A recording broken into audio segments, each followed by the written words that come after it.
Hello, everyone. Thank you for joining me. Welcome back to the channel. And if you're new here, my name is Alisé A Prejean of KnowThyselfAndHeal.com. So I wanted to do a video for you in regards to this Venus, Jupiter, Chiron conjunction in Aries. And this is happening as I make this video.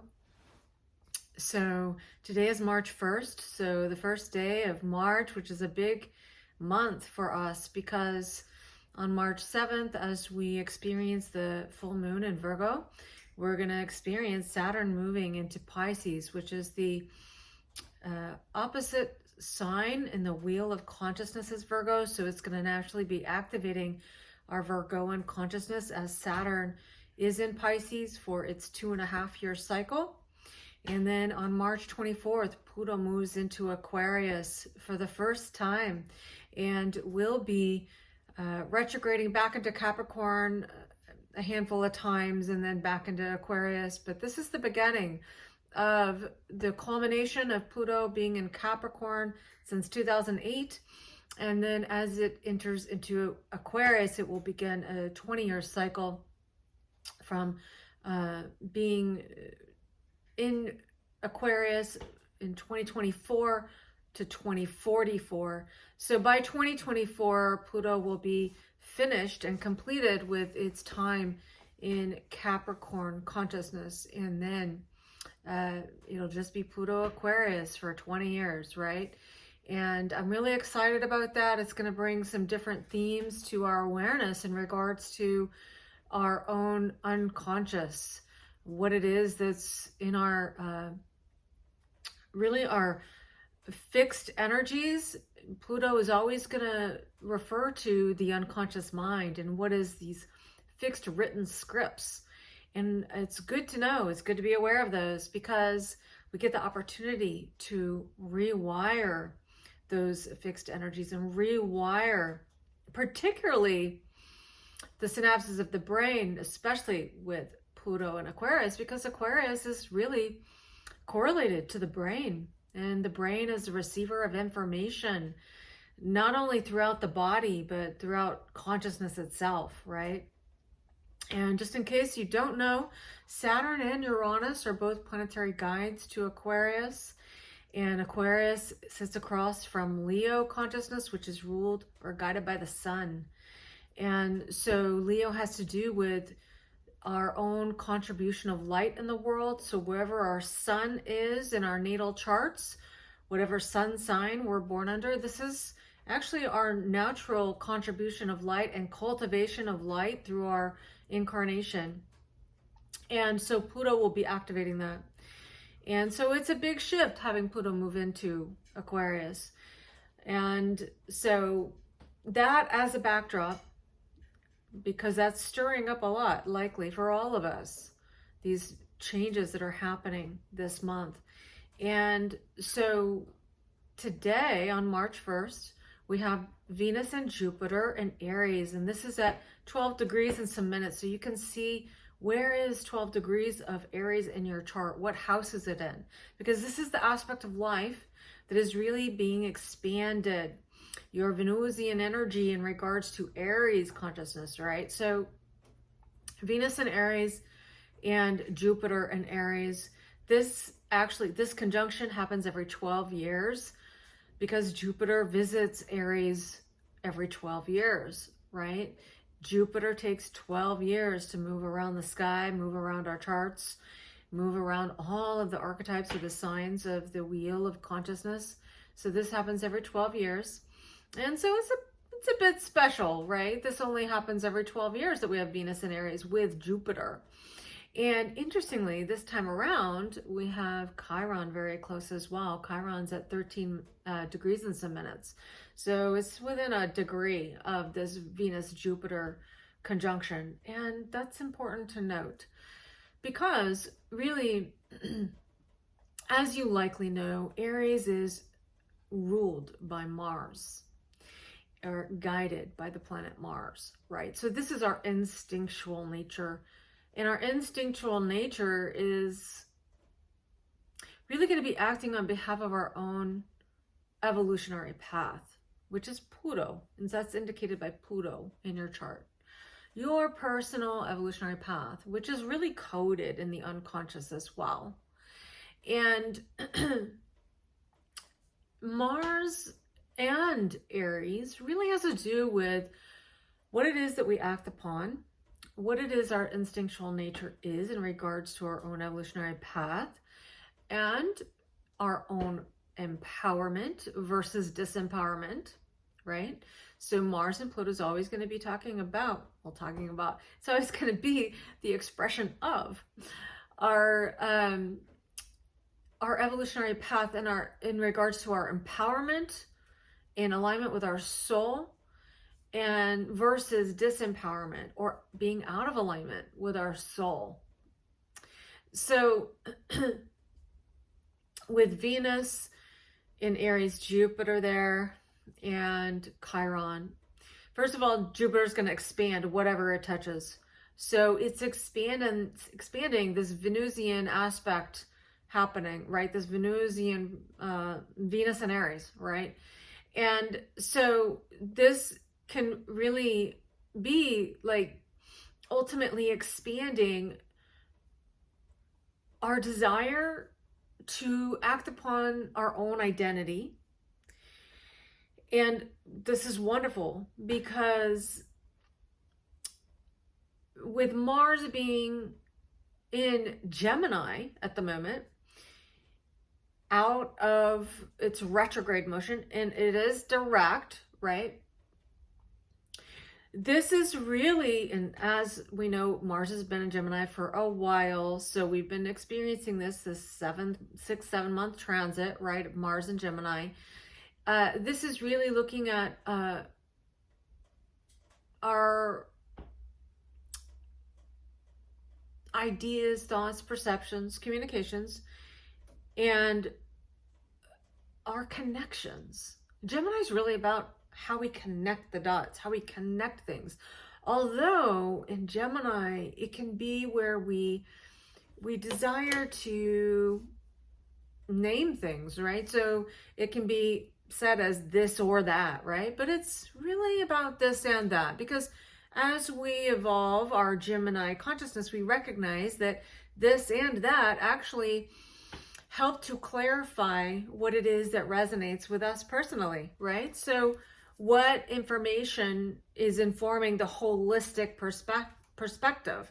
And with Mars and Gemini, this is, okay, what information is actually, what do I desire to act upon on behalf of my own connections and connecting the dots for myself? What is my own truth, really? Personal truth, right? And Jupiter has very much to do with our personal truth. And so it also has to do with the higher mind, which is our personal truth, which really our higher minds, our higher mind is really to connect us in with our intuition, right? Following our own intuitive guidance, where things may not necessarily make sense, but we just know that we're meant to move in this specific direction, right? And this has to do with really our soul evolutionary path. And so as Mars has been in Gemini, we can be looking at where it is that we may actually be looking at different opposing points of view, different information, where it is we may get triggered by different information or opposing points of view, which is great information, because where it is that we get triggered is really where it is we may have been wounded, right? Especially because Chiron's in Aries. And so given this information, we can see if we're going into this polarity thinking, which Gemini can be, where it's, polarized thinking, or where we're kind of having a ping pong effect of, whether we're witnessing this with people or we're witnessing this in ourselves, where we can actually be really saying that our personal truth is the only right truth, right? We're the ones that are right, or they're the ones that are right, and we're wrong, right? And what's really great about this coming up into consciousness is we can really look at, well, you know, when we are really in alignment with our own truth and when we really value ourselves and our own identity, Venus in Aries, Jupiter in Aries, Chiron in Aries, we really can be accepting of different points of view, different personal truths that we may not necessarily align with or even agree with, but recognize that everyone has their own personal path to what is going to inform their personal evolutionary purpose. And also, we may not always understand other people's evolutionary purpose, and it may seem like they're going in the opposite direction or down a road that is untrue, but it may be informing a more holistic point of view that actually does align them with the fastest possible route to their evolutionary purpose and personal truth that supports that, right? And so with Jupiter Venus conjunction in Aries, this can really be about honoring our personal truth, honoring and valuing ourselves. Remember that Venus is the planetary guide to the north node of the moon in Taurus. And so this is really about self-trust and cultivating self-trust. And when you align that with Jupiter in Aries, this is, you know, really trusting our own personal truth, recognizing that others may not agree with us or we may not agree with others. However, we really don't need to go to war about it, right? We can just allow each to navigate their own personal path to their own personal truth, which is going to naturally inform their evolutionary path, trusting in the overall trajectory of the collective as well, right? And how we all have a specific contribution to that, and we also have our own personal contribution of light to that, and we may not always understand each other's personal contribution of light, but we're meant to be brilliant. We're meant to be unique. We are not meant to be the same. And so our personal paths toward this light and with this light and the cultivation of light is likely to be very different and unique to us, right? So where we can be creating wounds, which is the Chiron piece, is where we are demanding that we are right, or we are demanding that others are wrong, and that we know it all, right? Because remember, Jupiter is the planetary guide to Sagittarius consciousness, the opposite sign of where Mars and Gemini is, right? And this can be arrogance. This can really be this part of our consciousness that, really feels that we are right, and we are not able to really hold compassion for the fact that there is a lot of different people that are supported by different personal truths, and necessarily so because we are all unique expression of the divine, a unique expression of light. And I bring this to our attention as well because when Pluto moves into Aquarius on March 24th, Mars will be at 29 degrees of Gemini, the last degree of Gemini, which is really particularly potent. And what will it do then but move into Cancer? And so it moves into the opposite sign of where Pluto is leaving. Remember, Mars and Pluto have this special relationship, right? So Mars going into Cancer is going to be, how are we acting upon our own emotional security? Because if we are emotionally secure within our own truth, within our own self-value, with our own personal contribution of light and our unique brilliance, then we are emotionally secure in that, no matter how different we may be, and no matter how others may be different than us. We are naturally secure knowing that we all are a unique piece to the puzzle. And so this piece is interesting because Pluto, as it is going to be in Aquarius, this is going to likely expose any childhood conditioning that where we may have come out of alignment with our own true core identity, where it is that we may have come out of alignment with our true core evolutionary purpose. Because when we are children, we are learning to survive and thrive based, well, I should say perceptions. We have our perceptions of surviving and thriving based on being in a particular tribe, family, group dynamic, or a primary caregiver dynamic.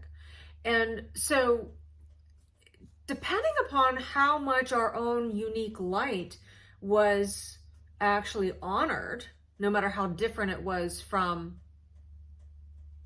the primary caregivers or the group or the tribe, right? You know, if we were able to be different and be our unique light, then, you know, we may actually feel very comfortable and be very aligned with our true identity. However, if we did experience any kind of conditionings, whether that's from our authority figures or primary caregivers, or even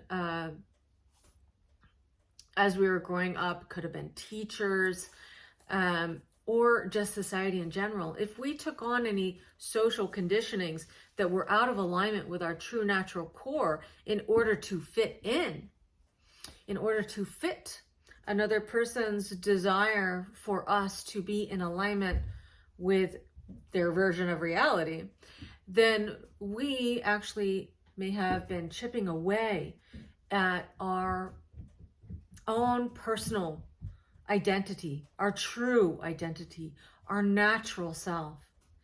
And so Pluto moving into Aquarius is going to bring that up to the forefront. And that is lovely, because this is going to put the pressure on to be in alignment with our natural selves. So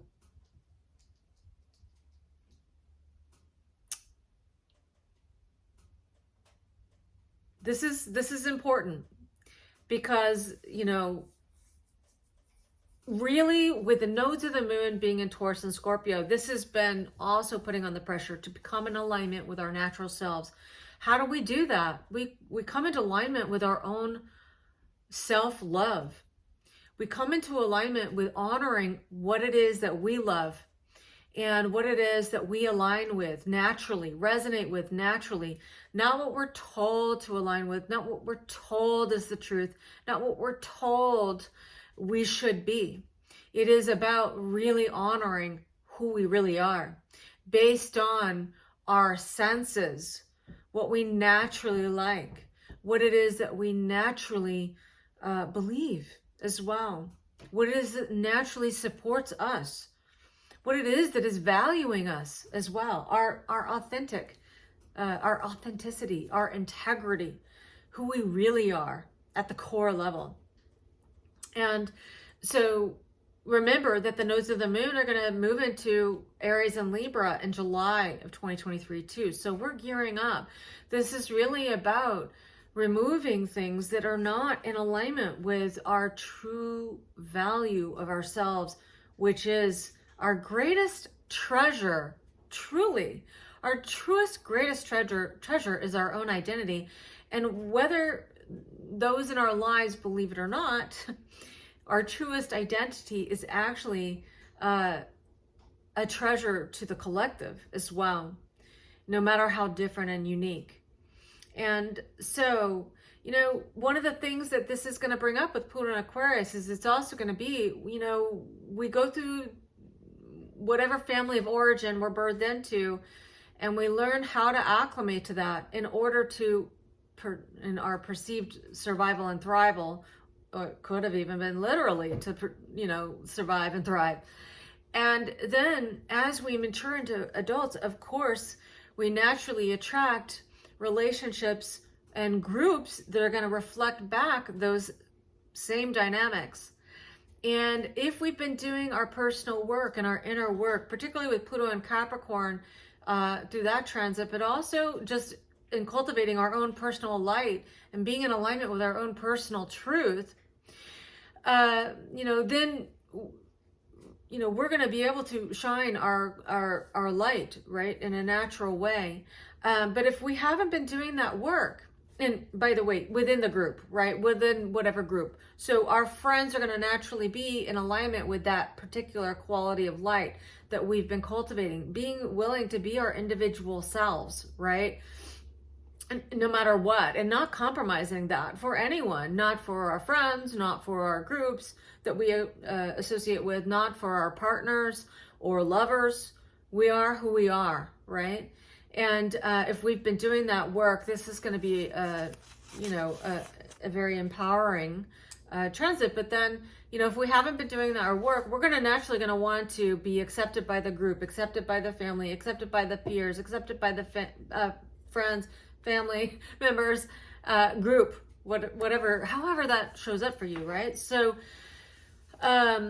we're going to be looking for that validation out there. And when we do that, we actually diminish our light, because our validation has to come from within. This is Taurus. We have to trust ourselves, and we have to be in alignment with the natural self. And remembering that as a child, we may have perceived that we had to change ourselves in order to be loved by those that were a intricate part of our perceived survival and thrival.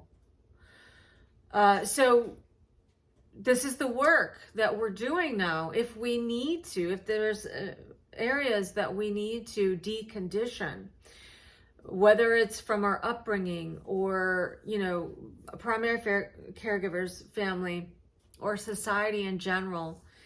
And, I just want to say, of course, this doesn't mean that if we have deconditioning to do, that our parents and our family are terrible people, or they're bad, or, or society's terrible or bad, or it's not to actually disrespect anyone. It's really just this natural evolutionary process that happens as we learn and grow and expand consciousness.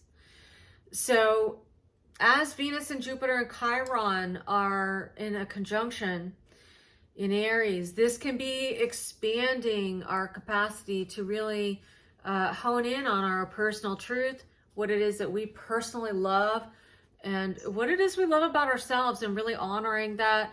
And, we may have experiences where that really gets blown up in our lives, whether it's through friends or through relationships in our lives, where we could be really getting the opportunity to actually really act on behalf of our own needs, and really act on behalf of our own personal truth without disrespecting the truth of another.